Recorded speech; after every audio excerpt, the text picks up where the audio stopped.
we're showing off. That's what we do, dress up and show off. So that's all to be expected, but it's a boost just a little bit beyond that. You're in something special, you're doing something and it's good work, and you know it's good work, and you treat it seriously, you don't muck around at it. You watch things now, every single show has, let's see the outtakes. We didn't have any outtakes. There might have been, if they could have edited a few bits, but that's all. Because we had to get it right. And I consider today's actors on screen and television, not in the theatre, because you don't make mistakes in the theatre either if you can possibly avoid it. Mostly they don't. But on film and television, I don't think actors are particularly skilled anymore. They've lost the art.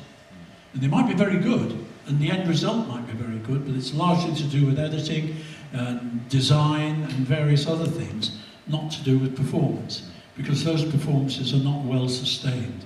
They break up laughing, doing giggling. It's all right, they're having fun, that's fine. But it's not quite as professional as I would like to think it should be. I don't know, where's Annika? I can't see her. Right, brother. Am I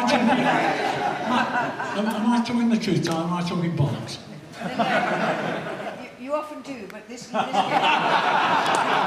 Would you mind leaving? And there's half an hour to go, get out. Yeah. But that's, anyway, yes, that's it. Very long involved and probably very boring. That's probably why so many modern actors, when they do go to the theatre, make a mess of it. Almost certainly. Yeah. Almost some certainly. of them do, some of them don't. Yeah, but I mean, mostly they don't get the chance. Well, yeah. People know they're not going to get through it. I mean, there are certain shows where it doesn't matter, but I think to a large extent, certainly dramas, it matters. And try and get it right, please. So, well, I was kind of back in the past and back in the future. You told when we were having dinner out there, you told a lovely story about Fallowfield. Would you mind telling that now? Just because we were in Manchester. Well, yeah, no, and I'm trying to think what year it was. Well, it was 1963. No, it was 1964. The year before I got Doctor Who. I got the lead in a serial which was set in the north, which was done by Granada, called The Villains. And my co-villain, who was supposed to be my brother, was Mike Pratt, who you probably know from Randall and Hop, deceased, and sadly he's deceased, bless his heart. He was a good friend, was Mike. And I'd been cast in this leading role with Mike to do The Villains. It was the first day of filming, and we were filming on Saddleworth Moor. And the bus was leaving Granada at, I think, 8:30 in the morning. I was staying with a school friend in Fallowfield, which isn't exactly in the centre of Manchester, it's out a bit, as you probably know. And I woke up late, my alarm didn't go off, I woke up a quarter of an hour late, started to panic, rushed around, got myself ready, and looked out the window, and it had snowed quite severely. And this is long before mobile phones, and the guy I was staying with, he didn't have a phone in the place. It was a place he was renting, he didn't have a phone. Lots of people didn't in those days. And so I left, ran up the road as well as I could in the snow. It was difficult, got to the main road. There was no traffic. There was nothing happening. The traffic had come to a certain amount of standstill. There were no buses, and there was nowhere. I looked for telephone boxes. I eventually found one and realised I had no change at all. I couldn't use the damn thing. I couldn't phone. In the end, I walked from Fallowfield to Granada, which was up near the theatre area here, to find the producer. The bus had gone long before, and the director, a guy called Peter Plummer, beg your pardon, standing fuming on pavement. I'm an hour and a quarter late, and full of apologies, silence. I got into his car, he drove me in silence out to the location in Saddleworth, and we caught up with the filming, and we did it, and that was fine. I never worked for Granada again. That was it. So the snow in Manchester nearly screwed my career. Luckily, Alvin Rakoff cast me in the lead in a play about Blackpool, one of a trilogy called the Golden Mile trilogy. And mine was called The Girl in the Picture, with a young lady called Nicola Paget. and I played the lead in that as a beach photographer, and she played the girl that I discovered and put into a beauty contest, and she won, and all that. Anyway, it was my first major leading role, apart from the villains, and that got me the part of Morton Dill in Doctor Who, because I went along for an interview with Richard Martin to play a giant insect. What was the planet? What was it? Web planet. Web planet? Was that it? Was that what it was called? Can't remember. That was, yeah, I'm sure it was. And I went to see him for a part of one of these giant insects, and he'd just seen the previous night my play had been transmitted, and he turned me down for it. He said, "No, I'm not going to give you a part as an insect." He said, "You're better than that. There's nothing for you to do." It was very flattering, actually. He said, "I loved your performance. Really nice to see you, but I'll think of you when I'm casting real people." And then he cast me as Morton Dill, the bastard. So there you go. That was my career in a nutshell, really. Nearly dying in Fallowfield and coming back to glory with Morton Dill. So there we have the myth makers. Am I right in picking up that you preferred the episodes that weren't so monster? No question, I didn't like the monsters. I didn't like them at all. I couldn't bear the Chumblies. The Daleks were just a bore. So I mean, the thought of a 12-part serial involving the Daleks was always, oh God, no. But in fact, it was good fun. I mean, it turned out to be a lot of fun to do that series. But no, the Mythmakers, I thought, well, Time Meddler was futuristic, but no monsters. Galaxy Fort here. The Mythmakers, absolutely fabulous. Lovely actors in that. So that's an interesting thing, because the kind of people who were in the show changed.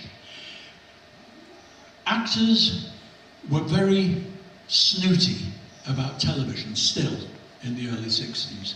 The place where actors worked was the stage. Film they might tolerate because they got good money for it. The thing was that television was just a little bit below some of them, and they were just beginning to get the message that actually you could do good work on television. And we got some terrific actors in The Mythmakers. Max Adrian was there playing King Priam. Absolutely fabulous. We had Francis de Wolfe playing King Agamemnon, which Billy Hartnell could never say, and you'll hear that later. So, no, listen to me, King Agamemnon. Get that one right. I'm trying to remember who played Menelaus, but I mean, there were lots of good actors and actresses in that serial, and it was beginning to change. And after we did the master plan, which of course had Jeannie Marsh and Courtney and the wonderful Kevin Stoney as Mavic Chen, I mean, that was fabulous. Peter Bosworth came back to it. Good actors were beginning to enjoy working in television. So when we came to The Massacre, the cast is absolutely sensational. Everyone from Andre Morel, Leonard Sachs, Emma Thompson's father, Eric Thompson, David Weston. There were lots of very good, some young, some older, really good, serious actors taking part in this. Eric Chitty, good people. And Eric Thompson, best known for The Magic Roundabout, indeed. Yeah. He was good. I mean, they were very good to work with as well, all of them. Annette Robertson. It was a very well casting, and of course a wonderful historical drama. And again, they were savage stories, you know. It's a wonderful script eventually. It was written originally by John Lucarotti, and who came to me today to get a book signed, which is the John Lucarotti version, a novella. One of it. You probably don't know you got it. Anyway, it isn't actually his version of it, it's a version of it. He wrote a script which Donald Tosh, a story editor, deemed impossible to shoot and not write. So he rewrote it. So the script that went on television essentially was Donald Tosh's script. The book that I signed, which is the novella which I've done on BBC audiobooks, is very different from what was on screen. If you listen to the audio of The Massacre, which is tremendous, if you then listen to the book or read the book, you'll find it is very, very different. It's the same story, it has the same outcome, but it's a very, very different way of telling it. It involves great tunnels underneath Paris with dog carts that people used as their transports. It's an extraordinary story. That's John Le Carotti's later novelisation of what he'd originally written as an original script. So probably a third version ultimately was what came up there. But yes, again, a great historical story and wonderful to do. After that we had the Celestial Toy Maker, which was just, I mean, that was great. And that wasn't monsters, that was people as monsters. So I enjoyed that too, that was good. And then, of course, we got the Gunfighters. No monsters in there as well, just the way you want it. And finally, the Savages. So, I mean, I was very relieved not to have to do things I wouldn't have liked. I didn't want to work with the Cybermen, I didn't want to work with, I didn't know about the Cybermen, they hadn't existed at that point. The only ones I particularly knew about were the Daleks, and they were just boring to work with. Well, your friend John Pertwee hated Daleks with a passion, didn't No, he? John Pertwee was a very sensible man. Didn't like his doctor much, but I certainly think he had a certain intelligence about it. He was good fun. We used to make films together, little films for Sean, for his son. He had a villa in Ibiza, and I made a couple of films with him there when I was on holiday, and we met up and had occasional dinners and stuff. And he said, "Look, I'm making this film for Sean. Will you be in it?" "Yeah, of course I will." And it ended up with him throwing me off the roof of his villa. Luckily, there was a swimming pool underneath, which is where I landed. But filmically, it looks like he throws me off a cliff almost. It's wonderful. And we made these little films for Sean. I got on very well with John. Anyway, Yeah, where are we? Keep going. I do not know. Yeah, I was going to say about the Dalek master plan, much as you didn't like, those Gene Marshall plan, much as you didn't like it as a series compared to the others. I understand. Oh no, it was a great story. It had lots of good things in it. I suppose my problem is I'm not really a great science fiction fan. And Doctor Who you can take as science fiction because the stories was nicely self-contained, and it wasn't all that necessarily, once you got into them, scientific, certainly not the historical ones. Yeah. This one had a certain amount of science fiction that was entertaining and interesting, and I liked the characters. Yeah. It had good characterisation, that was the thing that made it. Yeah. And the scripts were pretty good. Yeah, They were pretty good. I guess Doctor Who has the ability to be anything really. So sometimes it's a bit like Star Trek, which might not be to you, and other times It's quite interesting. When Star Trek started, I thought, well, that's the end of Doctor Who, we're finished. You know, suddenly this technically advanced thing about space and everything, so it's going to kill us stone dead. That didn't worry me. The thing that worried me most in the time I was on Doctor Who was when they made the films, with Peter Cushing and Roy Carson and all. I said, we thought, bloody hell, that's a bit of an insult. And the Beeb had no say in it, because they just threw the license away. I mean, they didn't protect their product. They didn't like it. I'm amazed that Doctor Who survived, in fact, because of that. Because the Beeb really had no interest in it, didn't protect it in any way. And it was terribly insulting to Bill, much less so to me, but it was, you know, it was sort of a bit of a cheat, really. And these films came out. I don't think they were very good, to be honest. Compared with what we did, I thought they were rather dull, but I don't know if that's an acceptable opinion or an accepted opinion by anybody. But no, I don't think they were all that special. Yeah, it's weird for a lot of people though, they are like an introduction to it, even if they're wrong. So, but I think you're right, they're not very pure. Yeah, I paid very little attention to it. In fact, if I'm honest, I didn't go and see them at the time. I've seen them since, but I'm not bloody going and see them. I've got a clip here, which is part audio and part visual, which is Nicholas Courtney and yourself, and it's really quite distressing. It's always interesting to watch it. It's when Katerina gets killed, and it's just again, it's another reminder that it wasn't like a early 60s show that became a show. It was right from the beginning. It was a hard show. We're back in Manchester. No, we're back in Preston there. Yeah, that's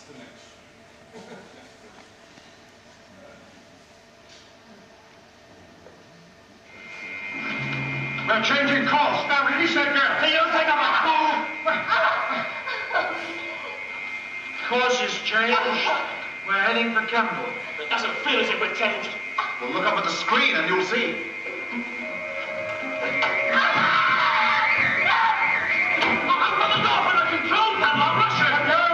Before the door can't open.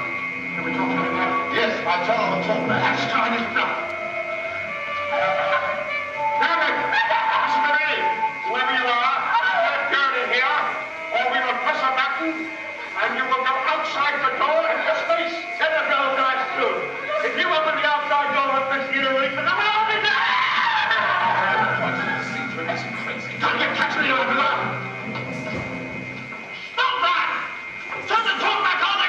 No point. Turn it on again before he really hurts her. He can't kill her, he hasn't a hostage. Animal! That's just a start. The door, I say! Change course. But that's more like it. Take him back to Kendall. Take him back to Kendall. Take the down and stay with him. Yes, and us. Oh, don't worry, dear boy. We'll find a way out. I can't sacrifice everything for the sake of that one girl. Without us, you wouldn't have done Campbell at all, and nothing would be worth bothering about. All right, so we all got here together. But without me, I doubt if you would have got this far right. Yes, all right, but I won't let you have Catherine. Well, head back for Campbell's. The doctor says on the way we may find a way to get her out of there. You what? No, not that one! Caterina! Caterina!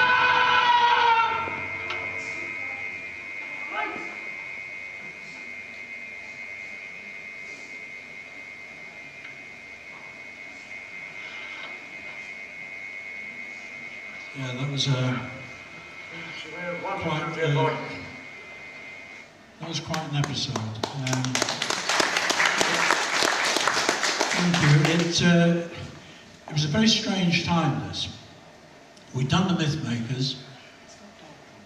The first episode of the Dalek Master Plan was a one-off, which didn't involve us, which also caused a certain amount of consternation. That was recorded at the end of a summer break, before we recorded the Myth Makers. We got 4 scripts of the Myth Makers, and in the last script, Maureen O'Brien, playing Vicky, discovered, unsaid, no one had told her, no producer, but she discovered she was written out of the series at the end of episode 4. So she had 4 weeks' notice of that, and she discovered the fact, not from any official, not from the producer, not from the directors, that she was leaving the series. She didn't know until then. So when we come to the Dalek Master Plan, we've introduced a new character, and they've introduced this girl, Katerina. So she was introduced to the world at large, small as it was at the time, the audience for Doctor Who in this country, as the new Doctor Who girl, Adrienne Hill, and she was going to be the continuing. She was taking over from Vicky. Episode 4 of the Dalek Master Plan, she's killed off. And that was a total surprise. She'd just gone. Now the script must have been adapted at that point to lose her, and Jean Marsh takes over because she's there, as she's playing Nick Courtney's brother, and she kills him, thank goodness. The reason for that, me saying that, is it was such a time of flux. We'd lost Maureen, we're losing Katerina, Nick Courtney was there, I was convinced to replace me. Jean Marsh had replaced Katerina. Jean, we knew at the time, at least I knew certainly fairly soon afterwards, was going to leave at the end of the serial because she had other work to go to, so she could not be the permanent, but for 8 weeks she was another doctor's companion. So it was a real time of flux, and that episode in particular was chilling for more than one reason. You know, what the hell's going on here? And we hadn't got all the scripts. We didn't get 12 scripts for the Dalek Master Plan. To my memory, we got them about 2 weeks ahead. Or maybe we got them just 1 week ahead. We did one, then went on to the next script, we got another one, and so on. So we were just keeping rolling on. Now, obviously, Dougie Camfield, who was directing, must have had all the scripts at some point, because he did the whole series, and brilliant as he was, it was a hell of an achievement to do a 12-part weekly series. I was going to go back to Donald Tosh that you mentioned. Have your paths crossed at conventions? Oh yes, yeah, I work with Donald. Because he's a lovely... He's a great talker, a great guy. We disagree on lots of things, we agree on lots of things. Just because his sort of take, I think it actually he's a wonderful writer. The stuff he was writing in the heat of the moment was really good. But I think, from what I understand, Terry Nation didn't really deliver much. And he didn't deliver on time. He didn't deliver early. And Donald tells a story of he turned up with an envelope. I went, I know I'm off to Hollywood. Here's the storyline. And Donald having to write the damn thing as you were then acting. This is absolutely true. Yeah. So, I mean, that goes on behind the scenes. It's not on the floor. We don't know that. We get a camera script to work on, and that's it. I mean, it was a fascinating time. It really was. We loved it. Yeah. So to bring it back up north, I understand you've. This is UCLAN's version of the Mission to the Unknown, and I believe you're involved. I appear to have become very involved, which is not as I really wanted people to think. When I was travelling up to the event, I decided to put it on Twitter that I was coming up to UCLAN because there was something of interest to Doctor Who fans going on there, and it's embargoed until tomorrow, which it was. It was embargoed until Wednesday, and I'll tell you in the morning, folks. Well, Twitter went mad, and people were wetting their pants all over the world. They said, "What is it?" And they were speculating on what might be happening, what it might be. And the following morning, I disclosed what it was, and they went mad again. And then when I got to the University of Central Lancashire and went into the studios and took a look around, I took some pictures, tweeted them, said, "Here we are, we're ready to go, we're ready to shoot." And this is one of the pictures I took. In fact, the girl on the left is busy making up there's a sort of black Christmas tree there. That was one of the answers, which is, you can't really see it on that. But it looked tremendous. Now, I watched them record the first scene. It absolutely authentic. It looked authentic. What they've done, they've shot it, they've been very clever. The whole idea is to reconstruct it as it was. They're not shooting it in high resolution. They're not going to do it, they haven't shot it on colour stock, but they could have it colour or not because it's digital. But they are not producing it in colour. It's going to be in black and white. It's low resolution. It is done without any technical work on the lenses, so the cameras never zoom. All the shots are static size because when the original was made, I'm sure you know this, but I'll just in case you're not sure, all our cameras used to have a turret on the front of them with 4 lenses, because we only had fixed lens shots. So you'd have, if you want a close-up, it's that lens, that's this lens, and that one. So to a wide-angle one. And if you wanted a really wide angle, the whole lot came off and a new lens went on. And that would take, however long it took. So it didn't happen very often like that. So what they've done in the recreation, if they needed what would be a zoom in, they don't do that. They push in with the camera as they would on a fixed size lens, and they've kept fixed sizes all the way through. So that is totally authentic. They've listened to the audio of Mission to the Unknown, which of course exists, like all the other things exist in audio, thank goodness, and they've copied them. So the actors have listened very carefully, and the guy playing Belfast there he sounds like the original actor, and I can't remember who it was, but it sounds like him. The Daleks sound like the Daleks. Nick Briggs does a wonderful Dalek voices for all of their bits, which is perfect as well. I saw the first recording. They did about 4 takes. Excellent. Of course, we never did that. We did 1 take when we actually took it, because we were doing it as live. But they rehearsed, and then they took it, and they've got those. Then they took it from a different angle and so on. They did this as a multi-camera shoot, so they were cutting between the cameras as they went, and The final version of that first scene was excellent. Now that's the last I saw of the actual work going on. They recorded 2 more scenes in this same set, different things. The jungle set was in another studio. In this studio, just to the right of where that picture's taken, there was a set of the inside of the rocket, which they used for... I met the actor who was playing Edward de Souza's part. Edward was there as well at the event, and he said it's very distressing because the boy who was playing him was better looking than he was. And that's how they were making it. Now, unfortunately, they would have been here today. Mark tried to get them. And he saw the tweets and everything else, and he wrote to me and he said, if there's any chance, if they'd like to come, I'd love to have them here. We can find space for them. I tried to get in touch with them. By that time, I was on the train back home. And Virgin Railways, as is their word, failed to provide a Wi-Fi that was connectable. So I couldn't tweet out, I couldn't reply until I got home, which was quite late that evening. I gave Mark a telephone number and said, contact them. He did contact them, and unfortunately they overran on the Friday shoot, and so they couldn't have got here anyway, and they sent their apologies. They will be here, as Mark has told me, either in September, or if this gets completed properly and looks good and the BBC takes it up with a DVD release, then maybe he'll have first go at getting the first showing. So that all is pretty fascinating. But I can promise you, if the scenes that I saw and the settings I saw are anything to go by, it's going to be absolutely excellent and well worth the look. Just from that still, it looks... Yeah, the costumes are great. They're good. No, it's a very good copy of the original. Yeah, half the rocket set is in that shot, by the way, behind me, to my left there. That's on the right of the screen as you're looking at it. That's half of the interior of the rocket, which again, Edward de Souza said that's exactly what it was like. Perfect, absolutely perfect. It's an amazing that I can't remember his name, but the cheetah who's running it.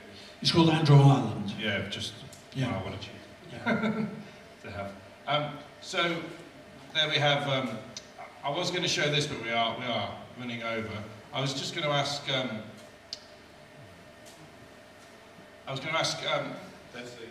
There's Savages, yeah. Yeah, your exit, as it was sort of reported in the Radio Times at the time.